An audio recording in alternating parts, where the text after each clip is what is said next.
നമസ്കാരം. വളരെ വേദനിപ്പിക്കുന്ന ഒരു സംഭവം ഈ അടുത്ത കാലത്തുണ്ടായി. ഒരു അഭിഭാഷകൻ ആത്മഹത്യ ചെയ്തു. കാരണം റമ്മി കളിച്ച് അദ്ദേഹത്തിന് 21 ലക്ഷം രൂപ നഷ്ടപ്പെട്ടു എന്നുള്ളതാണ്. ഇത് കേരളത്തിലും തമിഴ്നാട്ടിലുമൊക്കെ നിരന്തരം നടക്കുന്ന ഒന്നായി മാറിയിരിക്കുന്നു. തമിഴ്നാട്ടിൽ ഈ 2023 മാർച്ച് 28-ാം തീയതി വിൽസൺ എന്ന് പറയുന്ന ഒരു യുവാവ് ഇങ്ങനെ ആത്മഹത്യ ചെയ്തു.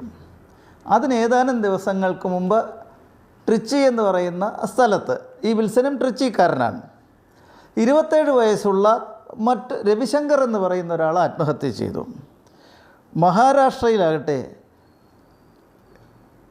ഗൗരവ് പവാർ എന്ന് പറയുന്ന വ്യക്തി ആത്മഹത്യ ചെയ്തു. മധുരയിൽ ഗുണശീലൻ എന്ന് പറയുന്ന 26-കാരൻ ആത്മഹത്യ ചെയ്തു. വിനോദ് കുമാർ ചെന്നൈയിലുള്ള മറ്റൊരു വ്യക്തി പണം നഷ്ടപ്പെട്ട് ആത്മഹത്യ ചെയ്തു. നമുക്ക് കേരളത്തിലും ഈ തരത്തിൽ ഉള്ള ആത്മഹത്യ വേറെയുമുണ്ട്. ഉദാഹരണത്തിന് ഗിരീഷ് പാലക്കാടുകാരൻ 3.5 ലക്ഷം രൂപ നഷ്ടപ്പെട്ട് അദ്ദേഹവും ആത്മഹത്യ ചെയ്തു. ചെന്നൈയിൽ തന്നെ 20 ലക്ഷം രൂപ നഷ്ടപ്പെട്ട് മറ്റൊരാളും ഈ തരത്തിൽ ആത്മഹത്യ ചെയ്തു.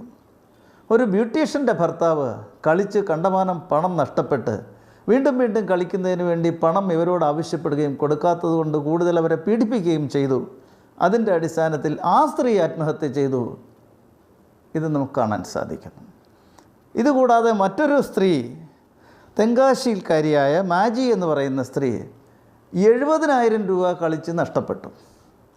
അവരങ്ങ് ആത്മഹത്യ ചെയ്തു. അവരുടെ വിവാഹം കഴിഞ്ഞിട്ട് 3 വർഷമായതേ ഉള്ളായിരുന്നു. 7 വർഷത്തിന് മുമ്പായി ആയിരുന്നു ഈ ആത്മഹത്യ എന്നുള്ളത് കൊണ്ട് അവരുടെ ഭർത്താവ് കേസിൽ പ്രതിയുമായി. ഈ തരത്തിലുള്ള നിരവധി സംഭവങ്ങൾ തമിഴ്നാട്ടിൽ ഏതാണ്ട് 40ഓളം കഴിഞ്ഞിരിക്കുന്നു. കേരളത്തിൽ 20 കഴിഞ്ഞിരിക്കുന്നു.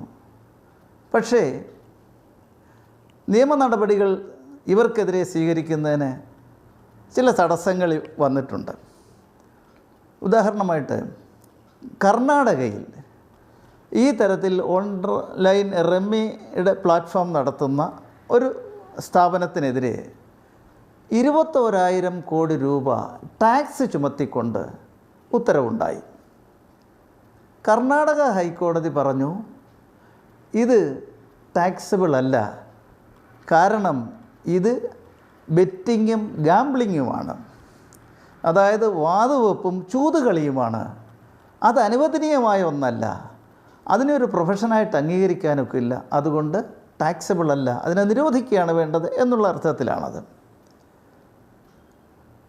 പക്ഷേ കർണാടക ഹൈക്കോടതി വിധിക്കെതിരെ സുപ്രീം കോടതിയിൽ അവർ സമീപിച്ചു. സുപ്രീം കോടതി പറഞ്ഞു ടാക്സബിളാണ്. കർണാടക ഹൈക്കോടതിയുടെ ടാക്സബിൾ അല്ല എന്നുള്ള വിധിയെ സുപ്രീം കോടതി സ്റ്റേ ചെയ്തിട്ട് പറഞ്ഞു ഇതിനകത്ത് ഗാംബ്ലിങ്ങും അതേപോലെ ബെറ്റിങ്ങും അല്ല, മറിച്ച് സ്കിൽ ഉൾപ്പെട്ട കഴിവും യുക്തിയും ഉപയോഗിച്ച് കളിക്കേണ്ട ഒരു കളിയാണ്. അത് ഒരു പ്രൊഫഷൻ്റെ പരിധിയിൽ വരും. അത് നടത്തിപ്പുകാർക്ക് ദോഷമൊന്നുമില്ല, അതിൽ നിന്ന് അവർക്ക് കിട്ടുന്ന ലാഭത്തിൽ നിന്ന് ടാക്സ് പിടിക്കുകയും ചെയ്യാം എന്നുള്ള സുപ്രീം കോടതി വിധി. അപ്പോൾ സുപ്രീം കോടതിയുടെ വിധി ഇത്തരത്തിൽ വന്നതിൽ നിന്നും ഇത് ഗാംബ്ലിങ്ങിൻ്റെയും ബെറ്റിങ്ങിൻ്റെയും, അതായത് ചൂതുകളിയുടെയും വാതുവെപ്പിൻ്റെയും പരിധിയിൽ വരുന്നത് അല്ല, ഇത് യുക്തി ഉപയോഗിച്ച് കളിക്കേണ്ടതാണ് എന്നുള്ളത് കൊണ്ട് അത് ആകാം എന്നായി. ഈ ഒരു നിയമമാണ് സുപ്രീം കോടതിയുടെ വിധിന്യായങ്ങൾ നിയമമായിട്ട് ആണ് പരിഗണിക്കുന്നത്. അതാണിപ്പം ഈ തരത്തിലുള്ള ഓൺലൈൻ റമ്മി കളിക്ക് ഒരു സാധുത നൽകുന്ന വസ്തുത. അതുകൊണ്ട് അതിനെ ഉടനെ കയറി നിരോധിക്കാൻ പറ്റാത്ത സ്ഥിതിയും വന്നു. പക്ഷേ ഒരു കാര്യം ആലോചിക്കണം, സുപ്രീം കോടതി ഇത് പരിഗണിക്കുമ്പോൾ ഇന്ത്യയിലാകമാനം നിരവധി ആൾക്കാർ ഈ കളിയിൽ ഏർപ്പെട്ട് കോടാനുകോടി രൂപ നഷ്ടപ്പെടുന്നതായിട്ടോ അവരൊക്കെ ആത്മഹത്യ ചെയ്യേണ്ടി വരുന്ന സ്ഥിതിവിശേഷമുണ്ടായതായിട്ടോ ഉള്ള കാര്യങ്ങളൊന്നും സുപ്രീം കോടതിയുടെ പരിഗണനയിൽ അന്നില്ലായിരുന്നു. പക്ഷേ ഇപ്പോൾ നമ്മൾ ചെയ്യേണ്ടത് ഈ തരത്തിലുള്ള അതിദാരുണമായ മരണം, ആത്മഹത്യ ഒഴിവാക്കുന്നതിന് വേണ്ടി ഇതിനെതിരെ നടപടികളൊക്കെ സ്വീകരിക്കേണ്ടതാണ്. ഇപ്പോൾ ഞാൻ ഇവിടെ പറഞ്ഞതൊക്കെ ആത്മഹത്യ ചെയ്ത വിഷയങ്ങളാണ്. മറ്റ് ചില വിദഗ്ധന്മാരാകട്ടെ ഈ റമ്മി കളിയിൽ ഏർപ്പെട്ട് പണം നഷ്ടപ്പെട്ട് ഇങ്ങനെ പോകുമ്പോൾ അവർ ആത്മഹത്യ ചെയ്യുകയല്ല, മറിച്ച് അവർ കൃത്രിമ മാർഗങ്ങളിലൂടെ പണം സമ്പാദിച്ച് വീണ്ടും കളിക്കാൻ ശ്രമിക്കുന്നതായിട്ടും അതിൻ്റെ ഫലമായിട്ട് അതിൻ്റെ വിക്ടിംസായി വരുന്ന മറ്റുള്ളവർ ദുഃഖമനുഭവിക്കേണ്ട സ്ഥിതിയും വന്നിട്ടുണ്ട്. ഇതേ സംബന്ധിച്ച് മലയാള മനോരമയിലെ ഒരു ചാനലിൽ ഒരു ന്യൂസ് വന്നിരുന്നു. അത് നിങ്ങൾ തൽക്കാലം ഒന്ന് കേൾക്കുക. ഓൺലൈനിൽ റമ്മി കളിക്കാൻ യുവാവ് പണം തട്ടിയത് മാട്രിമോണിയൽ ആപ്പ് വഴി പരിചയപ്പെട്ട യുവതികളിൽ നിന്ന്. ഒട്ടേറെ സ്ത്രീകളെ കബളിപ്പിച്ച് പണം തട്ടിയ ആലപ്പുഴ സ്വദേശി അസറുദ്ദീൻ മലപ്പുറം കരുവാരക്കുണ്ട് പോലീസിന്റെ പിടിയിലായി.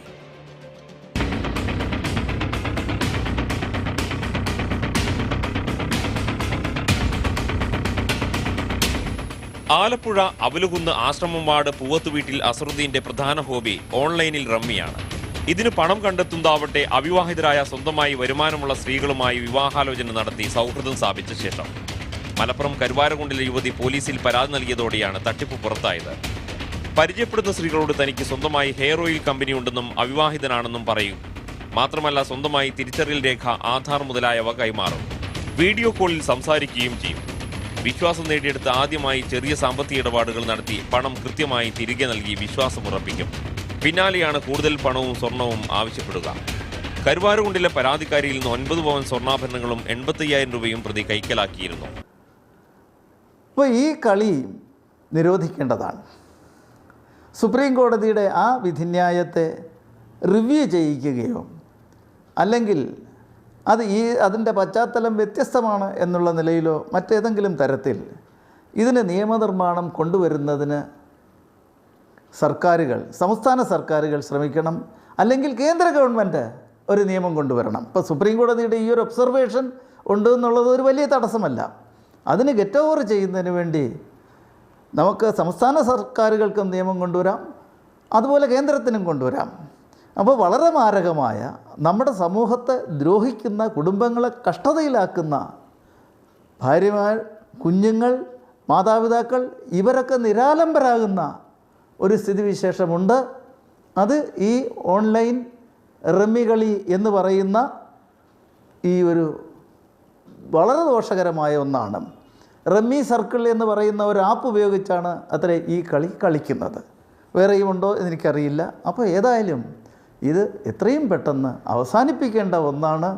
അതിനുവേണ്ടി സമൂഹം ഉണരേണ്ടതായിരിക്കുന്നു എന്നാണ്. മറ്റൊന്ന്, ഈ റമ്മി കളിക്കാരുടെ ഒരു പ്രത്യേകത, അവരെപ്പോഴും നോക്കിയാലും മൊബൈലിൽ ഇങ്ങനെ കളിച്ചുകൊണ്ടേയിരിക്കും. ഉണ്ണുമ്പോഴും ജോലി ചെയ്യുമ്പോഴും യാത്ര ചെയ്യുമ്പോഴും ഒക്കെ ഇതിനൊരു അഡിക്റ്റ് ആയതുപോലെ അവർ പെരുമാറും.